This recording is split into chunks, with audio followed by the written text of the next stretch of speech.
Hello, donc pour illustrer la respiration dans un sac, petit exemple, voilà, petit sac de course pour les légumes. Alors rien ne sert d'avoir un volume trop important, on peut faire des petits tours pour réduire un peu le volume, hein. C'est pas trop le volume qui compte, c'est vraiment qu'on aille se bourrer de CO2. Après avec les mains, tu essayes de faire un truc le plus étanche possible.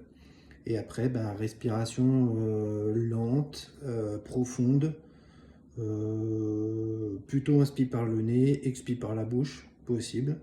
Et jusqu'à ce que tu trouves, à un moment donné, CO2, ça va faire tourner un peu la tête, voilà. Donc on pousse un peu en termes d'inconfort, mais on se met pas dans le rouge. Et en gros, voilà, ça va donner ça.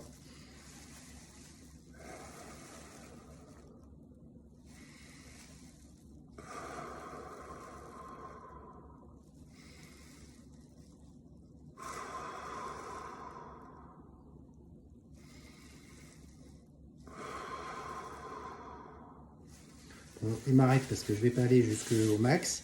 Là, j'étais pas du tout en limite de CO2, mais c'est pour te montrer que du coup, ça peut être, suivant le volume d'air que tu laisses dans le sac, ça peut prendre plus ou moins de temps avant que ça soit complètement bourré en CO2 et que tu sentes les effets.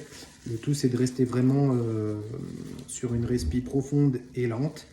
Et puis tu vas sentir à un moment donné, de toute manière, la sensation un peu d'étouffement liée au CO2. Tu pousses un peu, mais pas trop, surtout si t'es pas bien.